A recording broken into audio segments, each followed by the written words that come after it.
Hello, everybody. Welcome to Writers on the Air. I am your co-host, Linda Wright, and my buddy over here, Linda Schell. We're going to try to put a good show on for you today and have a lot of poets and writers and all their stuff on. Writers on the Air is dedicated to all writers of all genres. Until COVID, we met Sunday afternoons at the Common Grounds Meeting Hall next to WKDW 97.5 FM radio in warm Mineral Springs Shopping Plaza in Northport, Florida, not New York. Northport. WKDW is the home of real community radio and is on the air through the efforts of volunteers at WKDW and the sponsors for our various shows. One example is Open Mic, which airs on Wednesday nights at 7 o'clock with Bud Buckley and friends. He does a virtual show each week for 2 hours, I think, allowing each performer a half an hour to do their music and songwriting. So please get in contact with him because it was an enjoyable place, an enjoyable show once we were all together. But now because of the COVID, we have to more or less separate. And like I said, they give half-hour slots for songwriters and singers that want to go in. We will be starting our show today with our wonderful radio station manager, RJ Malloy, who is an unbelievable poet. And hi, RJ. I know you're not listening, but hi anyway. But anyway, this one is called Standing Alone at Niagara Falls. From out of the haze of its self-imposed mystery, it rises like a specter to meet me. The lifeless sun lets down its feeble illumination, and I find myself face to face with a miracle. The ceaseless haunting roar of this unearthly thing assails my ears, and I shake at what I hear. It is as though the Christ has returned and cloven the earth that we might see eternity, or as though Machiavelli had burst out of his tomb and had come back once again to replay the harsh symphony of reality, or as though Satan himself was busily beating out his dark timpani on all the empty lost souls in hell. But no, it is just great water rushing over a cliff toward the ice-slicked rocks below. Nothing less, nothing more. And I, standing here, mired in my loneliness, feel as one with this seemingly endless grate of agony that I hear, as though I were Lazarus, released from my crypt in time, to come back to tell you all, or as though I were Ahab, rushing towards the great white flukes, eager to thrust my burning lance of love into the frozen eye of evil. Or as though I were God himself, standing on these wondrous waves of flux, watching the universe as it danced in time to my mind. But no, I am merely a man without my woman, rushing over the edge of reality towards the cold, jagged solitude below. Nothing less, nothing more. Thank you, RJ. That was unbelievable. Thank you. And this is from his book called A Traveler's Journey. Next, we go to Dobie Pasco. Hi, Dobie. I know you're watching us. I know it was cold this morning. I think he did close this morning. It was cold. Oh, gee. This is called Friday Night Lights. Small town America is alive and well until the Friday night lights of the Port Charlotte High School football field. Across the field, sunlight fades in the sky. As the lights become brighter and the stands begin to fill on both sides of the field, smoke from hamburgers on the grill put their familiar smells in the air. The girls are as pretty as ever, and maybe even more so, as this is homecoming, celebrated at every school and every town in America. The hope and enthusiasm are palpable as emotions run high with both hopes and dreams, and just enjoying the night with friends, old and new. You can come back. It will always be the same. The sights and sounds, the feeling in the air like you have never left. Maybe a little sadness as you wind your way through the crowd on leaving. But you know, you can always come back next year, and as this sacred place will always be here. Or you can come back every Friday night for the rest of the football season. That was great. And by the way, my daughter was homecoming queen way back in the 90s for Port Charlotte High School. We were thrilled to death. This one is called Tears on the Inside from Dobie Pasco. Maybe it doesn't matter. The one crying knows from where or whence they came. And most importantly, why. But let them go when it is time. You have more time to fill your days and nights with smiles and laughter, simply grinning on both the inside and the outside.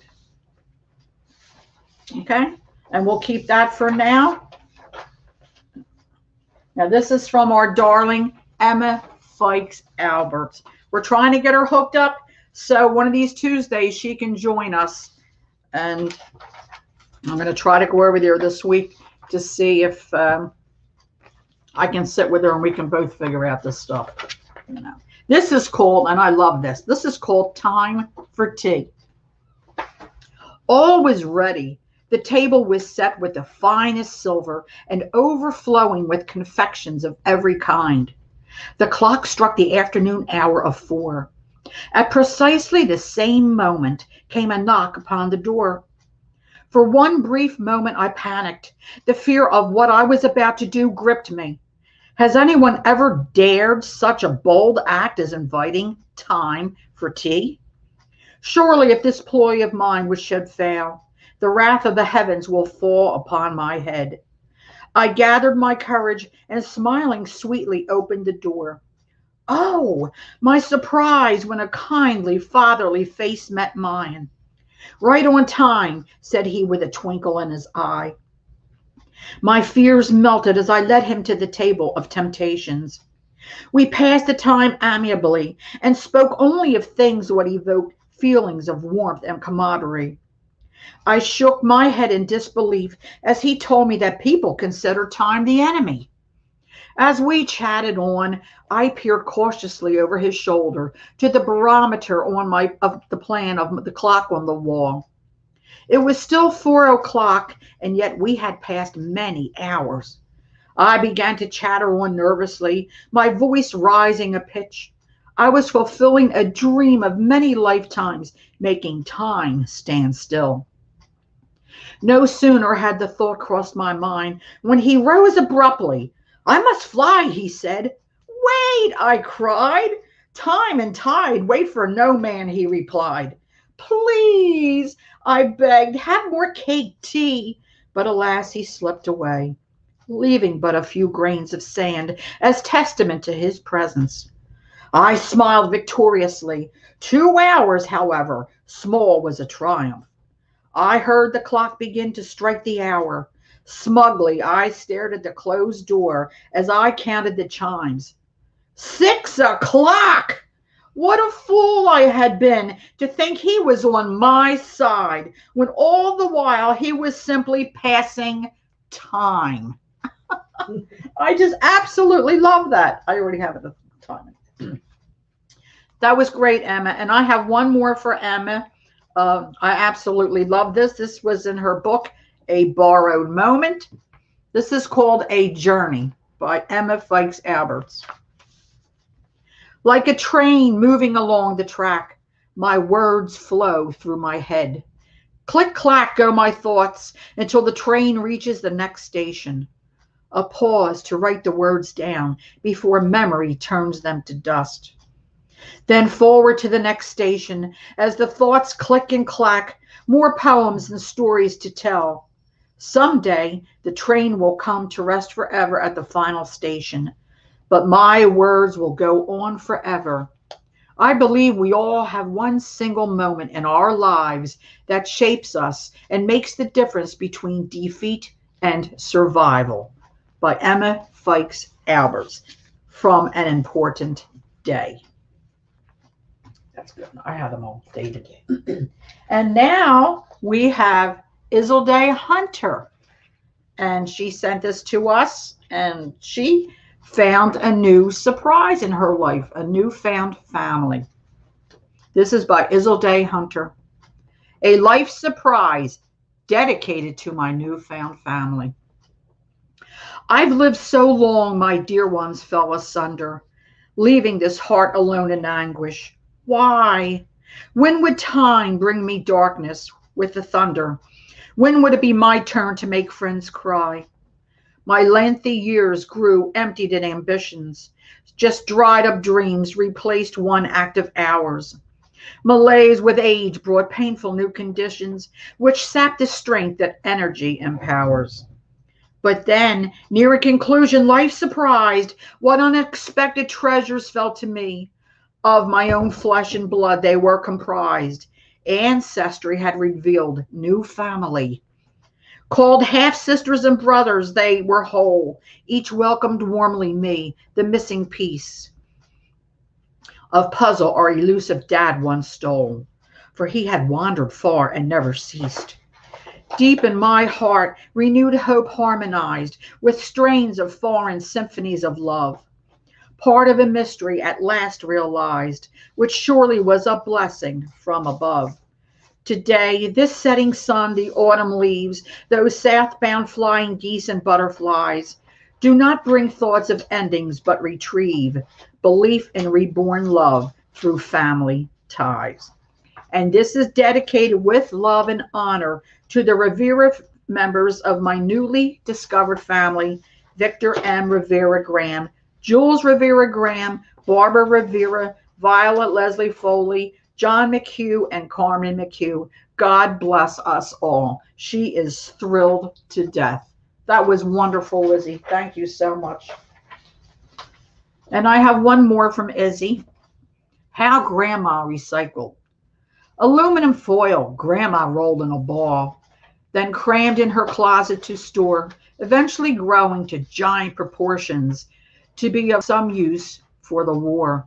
She cut off all the buttons from garments worn bare, then tore them in strips used to clean. She'd buff her mahogany table for dining until your own face could be seen. All coffee grounds, eggshells were saved in a can after gobbling a breakfast that nourished. Then they'd disappear, and we'd wonder to where. They'd lay under her lilacs that flourished. She'd save a particular bone of her chicken, washed clean after serving this dish. We would tug on each end till in half snapped the bone. I prayed hard would deliver my wish.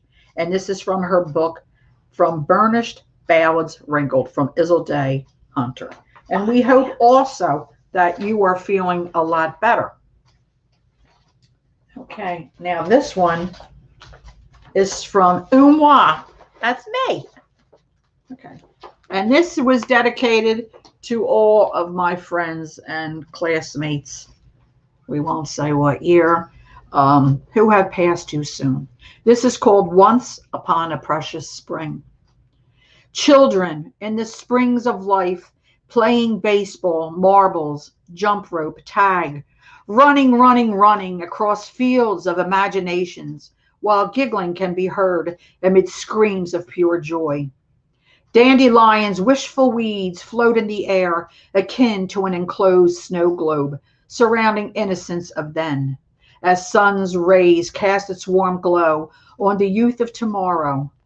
Outside, fresh air permeates over those fields of green as sweet nectars of honeysuckle invade the senses of ones so young without their conscious acknowledgement of nature's beauty. Whispers on gentle winds glide them into decades of adulthood, where the senses are no longer in rhythm with beauty that surrounds, hidden, tucked away in that lost recess of once imagination. Fall swiftly moves in unnoticed as leaves of golden slowly float to earth for their final farewell to the tree of life.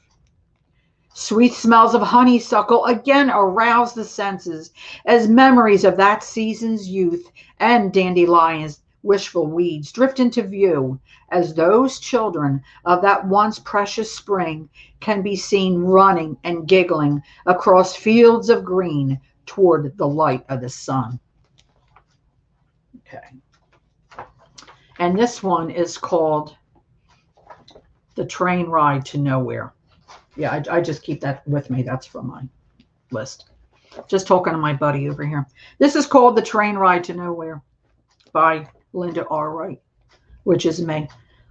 Once upon a time, the soul captured the heart and traveled on a train to nowhere, passing different stops as the signalman waved his bright lamp through dark thickness of fog. Sometimes the heart stepped off onto noisy platforms, staying for just a while, searching for something, but always reboarded the train, down the track away, returning to its soul. Miles and miles were traveled as the heart kept getting off and on the train at different stations in utter confusion and direction. The soul, always steadfast on that train to nowhere, remained waiting for the heart to understand and heal. Time traveled on that remote railroad track where beauty and solace could be seen through dust-blown windows that only dreams are made of, like in a movie picture of old. The train ride to nowhere finally came to the end of the line, the heart beating slowly with sadness, still empty, still searching, until the soul, with its infinite wisdom, wrapped itself around the heart in a cocoon of self-love and eternal being to become one. For where the heart and soul exist together, you have been given freedom from your torment. Thank you. Okay, I'll just keep that there. Now, I know sometimes I write deep, but that's just the other half of my Gemini. Usually I'm laughing all the time, so you all got to get with the program. You know what I mean? Okay, and I will go to Mike Neville. Mike just recently sent this to us. He is a wonderful writer, and I'm pretty sure he's a singer-songwriter also, I think he told Emma. This is called Questions. To stay at home, or should I go out? Do I even know what I'm talking about? Can I tell the future after living the past? The way I'm living, will my life even last? The earth is not flat, so how do I walk straight line? I'm not in a hurry. I have the essence of time. Am I educated or am I wise? I have fostered wisdom through the sight of my eyes. What happens tomorrow I can't see today. If I close my eyes, can I find my way? What is death if you can't live? Why do I take if I can't give? Through the fog I surely can't see. Do I really control what happens to me? Will I continue to live a life that I think is mine? Stay straight, narrow, stay off the straight and narrow, and just leave all these questions behind. Okay, that was great, Mike. That was really, really nice. And this next one we have of him is called A Life to Behold. I want to live. I don't want to die. I want to surf the clouds in the sky. I want to grow up and then grow old. I want to live a life that is one to behold. Baby, take my hand. I want you to lead me. Take me places that I need to see. Be by my side. Don't run and hide. I want to see the world. Baby, be my guide. Take me to the far east to watch the sunset. Climb the mountains with me of Tibet. Hold my hand. I'll be your man. Love you more than any man can. When I see a road, I've got to know, has it been traveled? Where does it go? I got to know. I can't pretend.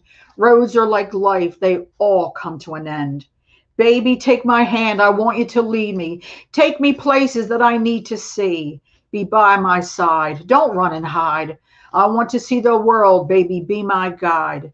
I want to live. I don't want to die. I want to surf the clouds in the sky. I want to grow up and then grow old. I want to live a life that is one to behold. Thank you, Mike Neville. That was really, really nice.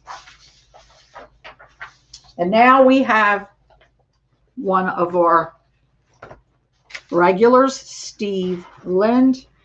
He is a fantastic writer, and his rhyming is unbelievable, and so is his words. So, Steve, if you're listening, I hope I do this justice. This is called The Sound of the Ocean Waves. I love the sound of ocean waves crashing on open shore. It sounds like just a watery jungle eliciting a ferocious roar.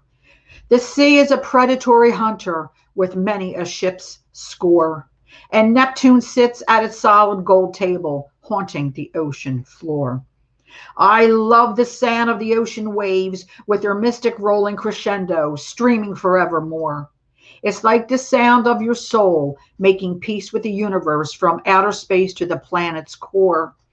And another life is beckoning from beyond the open door. I love the sound of ocean waves as they open the dream corridor into a world of legends and mariners' fabled lore, with monsters and treasures and a mermaid's pleasures that inspire the mind to soar and learn how to pray to the winds of fate because you never know what's in store. That was beautiful. The Sound of the Ocean Waves by Steve Lind. And I'm going to read another one of his, and I hope I don't get tongue-tied over these words. I love this one, Steve. I really do. The Goddess that Unleashes the Truth. Your eyes are like mysterious worlds within which volcanic lava swirls, erupting inside my impassioned mind and breathing like a consummate fire, the incendiary flames of which consecrate in a fever pitch, awakening a spectral wrath with a primordial embryonic desire. Your elegance haunts me, your eloquence taunts me, your laughter shatters the walls of even the world's most impregnable barriers as though besieged by Caribbean squalls. And the thunderous lightning convocates itself as it confluentially worships you with the ornate adoration of a steroic perfection that is everything you say and do. Your graceful majesty is the crowning touch of a powerful and savage revelation, gravitating like the vortical ellipsis of a supernova that emblazons its own constellation. You're the princess of poetic, artistic, and musical inspirations forsooth. And at the moment of its epiphanous creation, you're the goddess that unleashes the truth. Woo! I hope I did that justice, Steve. And now I am going to turn the show over to Linda Schell. Golly, that went fast. It does go fast. And now I got to take a little, yeah. Thank you, everybody.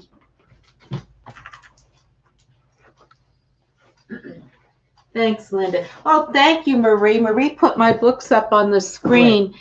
They're all available on Amazon, by the way. And the first 3 books are a series, but you can read them out of order if you want.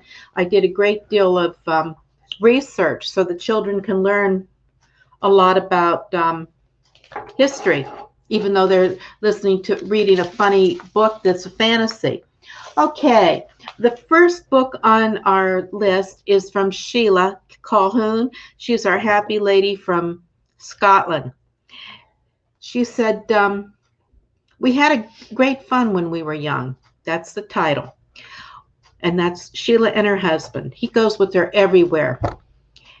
When I was very young, it was fun to go to Sunday school. I'll have you know. The hymns we sang, I remember to this day. Jesus loves me and there is a green hill far away. We sat on wooden benches, but what I loved the most was the chance to hold the bowl for the offering, of course. Marching up and down to a tune on a piano, someone's belting out. It was great fun for us, there is no doubt. At that time, long ago, a sixpence was more than enough to get into the children's cinema and buy some stuff. Sometimes a bag of sweets or potato chips would be fine. On that day, Roy Rogers and Gene Autry became heroes of mine. All the kids in town walked to the cinema in rain or sunshine. No adults were allowed, and we had lots of time to clap or yell when our heroes won the day. Our parents probably loved the peace and quiet every Sunday. Saturday. This was a time when a few families had a TV. This was a time when few families had a TV at all. Mostly it was a radio we listened to hanging on the wall. The stories that thrilled us were excuse me, the stories that thrilled us so were ones you wouldn't know. I remember my dad listening at night with lights down low. Now I'm much older, but looking back on a childhood full of fun, we didn't have much money, but it was the same for everyone. Children don't need rooms full of toys or cupboards full of clothes. We were lucky hugs and kisses were the things we liked the most. Thank you, Sheila. Those were the days, weren't they? And her next one is, I had a mother who loved to bake. I had a mother who loved to bake. Now, I only wish for my children's sake that instead of playing outdoors with my friends, I had copied down all my mother's little gems. Her scones and cakes were sheer delight. Her apple and rhubarb pies, delicious with every bite. But the only thing I can never repeat are the currant tarts I love to eat. In every country I've visited, I looked to see if they sold currant tarts like Mother made for me. But they were never as good. The pastry wasn't the same. Maybe one day I'll find her recipe, but it's really a shame. So if you have a mother who likes to bake, I hope you don't make the same mistake. Take time to write down the things you love the most. You like it? Mom gave me the recipe. You'll like to boast.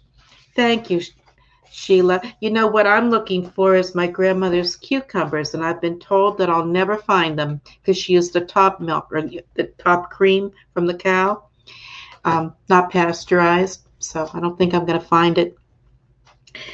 The next one is from Carol Castagna. And the first one is Notes on Air 2. Crinkled song sheets, like old scrolls, stretch across sleepy blue skies.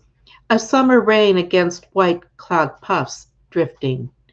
8 and 1/4 notes find a treble clef and build a satin song on jazz piano with backing from a few plump raindrops.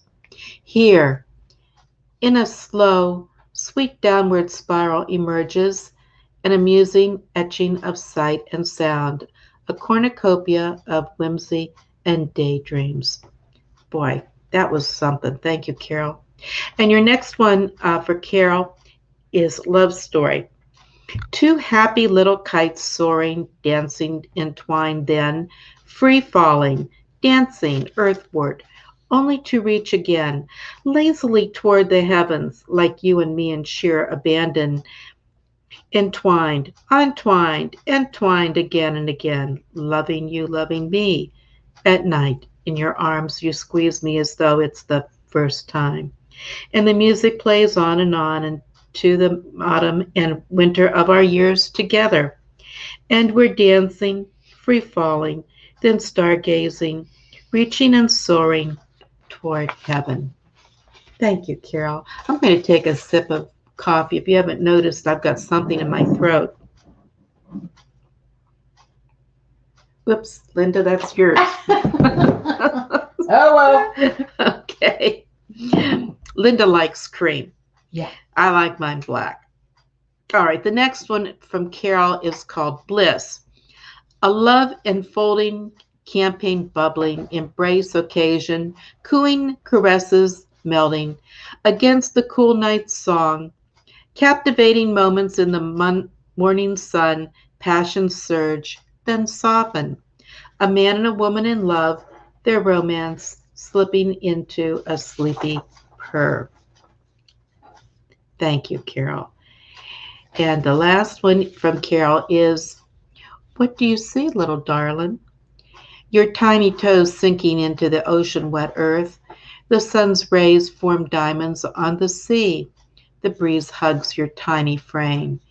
Your mind swirls with wonder under your large-brimmed hat. What does the salty air taste like? What dreams rush when grains of sand fall between your little fingers? All so new. And so grand. At age 3, what do you see? As waves barely reach your ankles, you say, Mommy, a shell, a penny, it's shiny. As waves play against the beach and water droplets splash your cheeks and spray your curly hair, you pause, your eyes smiling. Who that? A face in the water? Mommy? Ooh, like you? You? Like you, Mom? Julia, it's you, my love. Thank you very much, Carol. Now I'm going to take a taste of that water. Coffee.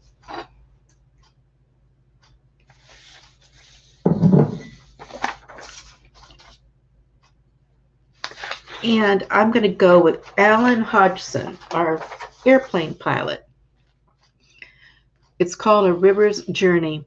I suppose it begins somewhere in the higher land, gathers momentum down steeper slopes, is checked by the plane's decline where it slows and snakes to find its way, eventually enters the cool forest with a gentler pace. It defines its path around roots or rocks, wetting green, moss and algae alike, gurgling, gently spreading on its way, turning, twisting, creating eddies and small side pools where creatures live, small fry dart from reed to waving reed. Tiny boatmen skate on surface film, no direction in mind, but are reluctant to be still. Nearby, a pinch of duckweed spins endlessly in a small whirlpool. A blue dragonfly gives up its hover, perches fixed, like a soul wondering which way the future lies. Make no movement, and nervous animals may come to slake their thirst. A calm, aesthetic, and peaceful scene. One may sit for hours on a small outcrop, dissolve a list of troubles, or just dream of what happier things might be. This is my favorite place. Come with me tomorrow. Thank you, Alan. That reminds me of all the fun times I spent in my childhood playing at the creek. We used to get in a lot of trouble down there, too. I used to love the creek. Oh, my goodness, yes. I'm looking for my glasses. Well, here they are. The next one is from Scott Zirkelbat, and it's called The Wolf Moon. Tonight I have no resistance. I can feel the power of a magnet pulling me beyond myself. I have been drawn to the one who watches over us. Heaven can be so dark, but some nights things get lit. Call it a flood, an ignition. Without the glow, who would see the splattering snow, radiating from a universe sharing her wealth? Chilling under the wolf moon once we danced, flames licked at our feet. I guess we were younger. Subtle, the howl of the wind chases all of my intent. My tongue tasted the stars that fall from a January sky. Men no longer have to melt. Winter knows how to take not only a body, but a heart. A rabbit leaps into midnight. I follow. Yesterday is all I own. Tomorrow I will feel the frost. Such a lonely man. I know what I've lost. The wolf moon has me in its white spot. I miss your music, your tambourine, the sound of your voice, and of course, your love. That is what I miss. The moon is full. I am empty. You hear the wind howl in January. Someone is missing someone. Someone is sharing with the universe, sharing a fortune in tears. That someone is me. Thank you, Scott. A very emotional poem there. Yes. And the next one is from Scott. It's entitled, The Ring is on Fire. So, it begins. The day that never ends, the yellow ball tilts, causing a ring of fire. Each day falls shorter than the last. Unbearable like truth, burning like the smoke of a gun, this sauntering, yet serious solstice sears the season in the sun. But the year, it's not for the faint-hearted. Got to keep your health guarded. The ages themselves feel dark. Resist, never take the mark. And life is one beautiful rhyme in the good old summertime. And still we feel like the times they are a-changin'. You say you want a revolution? How about some respect? Suck it to me. We live in a tinderbox. We all carry matches. We didn't start the fire, and we've done little to put it out. Children growing up asking, begging, I want to live. I wonder how the story ends. I know, but if I could change the world. Thank you, Scott. That's pretty deep. Okay, and the next one is from James Geimer. It's called Spoken Words. There are words that I wish to hear than to speak, where I feel more like a rebel than being a realist, as to whom I should identify. I have no time for liars, where they demand more instant gratification as to know who they are upon speaking. Who I shall describe that I feel like, where it is when I do speak, as to be like the boy commenting the emperor's clothes or calling wolf. Should I tell upon who I am to love, where the ideal display an overdue friendship, and the excuse me, and the chosen ones rather consummate a friendship. I could speak upon other things than being a tour guide of my life, where they may still be heard by the deaf, then reserved for the blind to see, as they choose to be disturbance of hindsight's echo. And thank you very much, James. We appreciate hearing from you. James doesn't live around here. He used to, but he hasn't forgotten us. All right, I'm going to try to read the second chapter of a manuscript that I'm trying to publish. I hope it makes sense. It's always hard to make sense out of something that's pulled out of nowhere.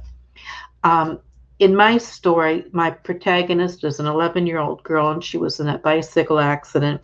She has a concussion, and there's a cosmic whoops moment in the cosmos, and she finds her conscious mind inside the body of a newborn spaniel dog in Zimbabwe, but she's still in a comatose state back in Florida in the hospital. Okay, so now we're going to bring in another protagonist. He's the owner of a farm where she and her family flee to get away from Mugabe's militia. This takes place in Zambia. Pooch Barnes' pickup truck swerved through a maze of potholes, kicking up puffs of dust, which promptly settled atop roadside bags of groundnuts, baskets of fruit, coolers of roasted corn, and toys fashioned by young children out of scavenged wire and tin. Some vendors here on the outskirts of Malanga, Zambia, beckoned passing travelers to stop for a mouth-watering treat of mouse-skewered shish kebabs. The faces of all the peddlers, men and women alike, were beaded with sweat and grease from the oppressive blanket of dust and humidity. Barnes braked for a shirtless youth. The boy was pushing a wheelbarrow in which sat an elderly woman clutching a live chicken to her breast.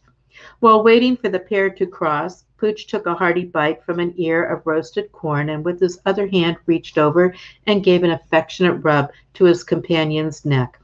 Banga, an abandoned lion cub Pooch had rescued from the bush months earlier, returned the endearment with a throaty rumble of contentment.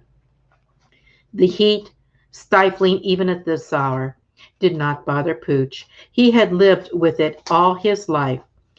He was on the road today because his workers were running low on papaya seeds, so he had just purchased several good-sized bagfuls. Africans have long believed the seeds immunized them against malaria, a disease rampant in their part of the world. Charles Barnes' thoughts this morning were mostly about his friends, Isabel and William Logsdon, former neighbors of his in Zimbabwe. Uncharacteristically, they hadn't radioed or contacted him for several weeks. His concern for their safety was paramount. His friendship with William went back to the days before the war, when Zimbabwe was still known as Rhodesia. Barnes and Logsdon had grown up on adjoining farms in the 70s until Pooch had been drafted to fight in what was locally known as the Rhodesian Bush War. A month ago, William had radioed Pooch and expressed fear that President Mugabe's cronies and goons may have targeted his Zimbabwe farm. Equipment and farm animals were suspiciously disappearing, along with those of his workforce who had bravely backed the big man's rival, Morgan Tsvangirai. Not without reason, workers now feared that they would suffer for their association with the marked farm. Pooch had promised William that he would gladly shelter Isabel and their adopted son, Infinity, if the farm were ever besieged and the family separated. Kuda, the farm's longtime cook fellow, would be entrusted with guiding Logsdon's son and wife to Zambia, if they escaped. Now, in the first decade of the 21st century, Barnes hoped that someday he and Kuda would meet and be able to compare their experiences of the struggle that had ultimately brought Mugabe to power. The fact that he and Kuda had been on opposing sides, Pooch believed, meant little after so many years. Barnes didn't know whether to laugh or cry at the absurdity of war, but he did know from experience that soldiers who had once tried to kill each other now often broke bread in genuine friendship. Moving again, Barnes steered to the right at a fork in the road that would eventually lead back to his farm. When Banga playfully pushed his shaggy head under his master's arm, Pooch declared in mock alarm, "Hey, guy, how do you expect me to drive on this forsaken road if you insist on—" His chatter ceased as he took in a scene on the side of the road just ahead, knowing he wouldn't be satisfied unless he checked out the situation at close range. Pooch pulled off the narrow roadway, parked, and continued on foot. Sure enough, the tableau that greeted him was one he had never before encountered. A young male, squatting, was vigorously suckling from a cow, while an adult male had his side squirted milk from another of the bovine's teats into the mouth of a feisty spaniel pup. The man, slim and snewy, was chewing on a twig from what the locals called a toothbrush tree.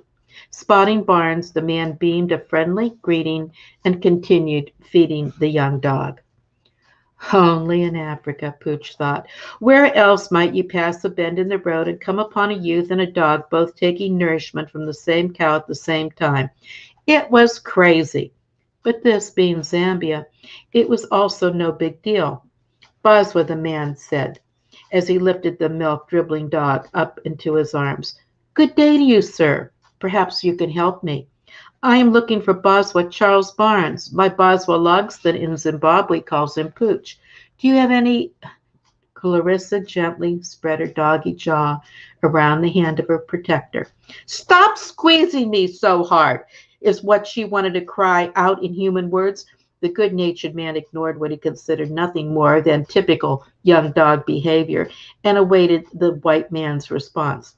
Well, I'll be... Pooch grasped. So the cack really did hit the fan. The man, bedraggled but clearly unbowed, cocked his head questioningly. Excuse me? I'm Barnes. I'm the man you're looking for. You must be Kuda, right? Yes, I am. I'm Kuda. And there's enough of that. Do a little bit more next week.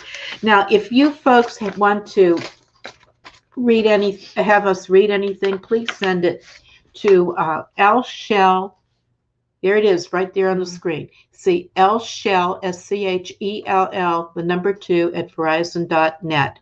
You can also send it to Emma at efawriter@comcast.net. E like Easter, F like Frank, A like Apple, Writer, WRITER, at comcast.net. And Linda, do you want to add anything? Well, we still have more time. I can read a little more. Okay. I've got a couple here. If we've got time, or I wanted to read a story of Emma's. okay, let's do that. That should, you know. Okay. I just have to find it. Okay. See you later, guys.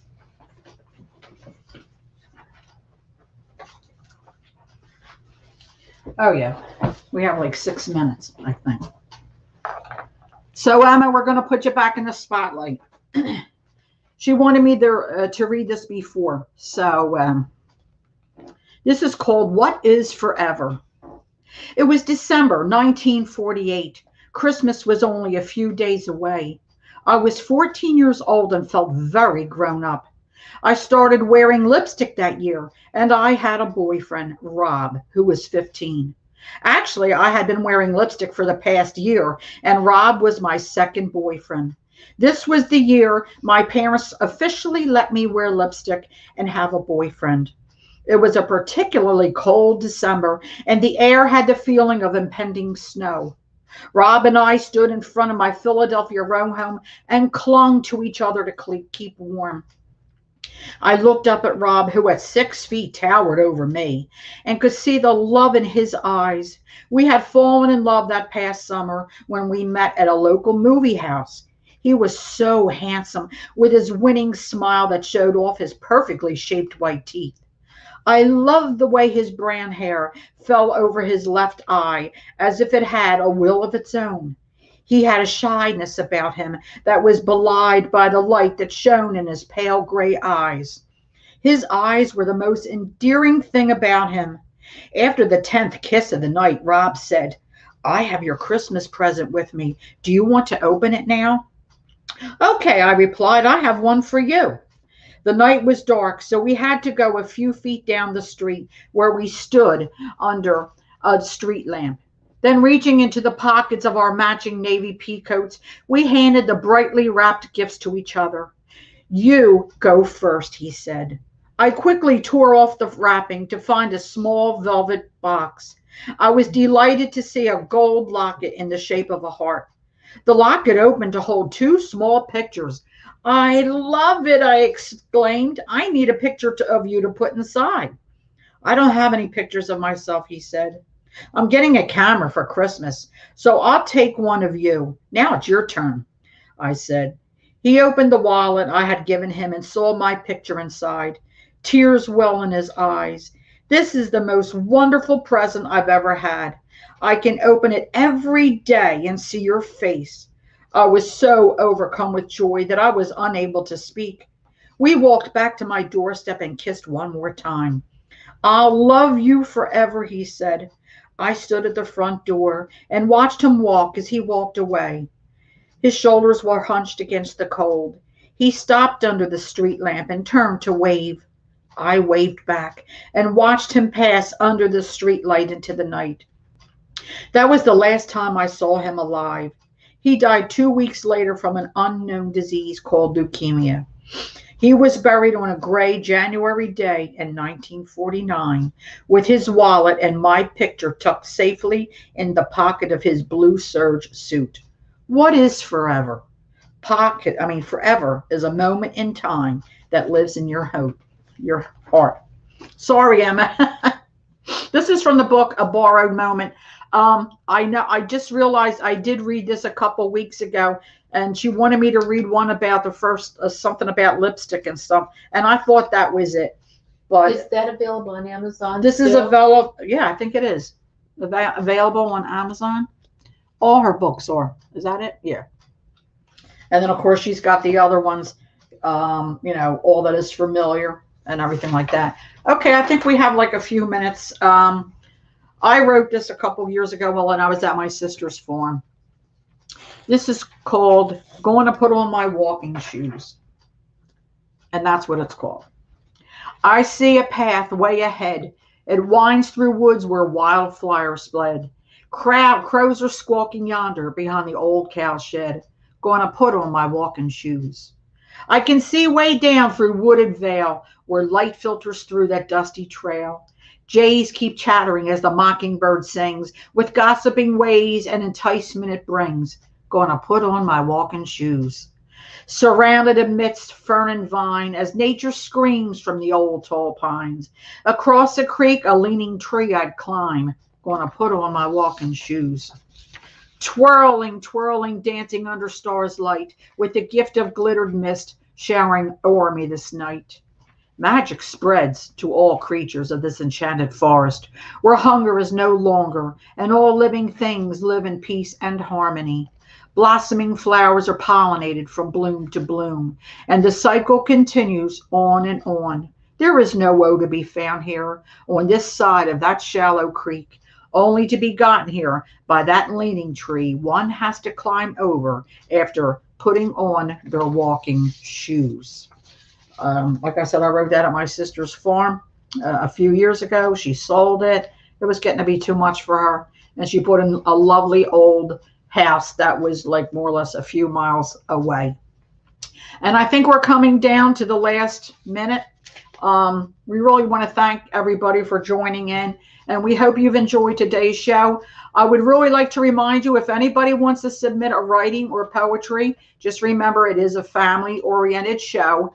And we would like maybe 2 to 3 minutes at the most, and submit to Linda Schell, only because she's got the printer right here, and as long as Emma's not on our show yet, we have to keep going back and forth to pick them up if Emma has to print them off. Yeah. But we welcome everybody, and we hope you have enjoyed everything. And like I said, we want to thank our radio station manager, RJ Malloy, and WKDW Radio 97.5. And this show will be airing on this Sunday, I believe February 7th, as long as there's no technical difficulties, on the radio live at 3:04 p.m. We love you guys. Thanks for joining in, and hopefully we will see you next Tuesday at 11:05. Thank you.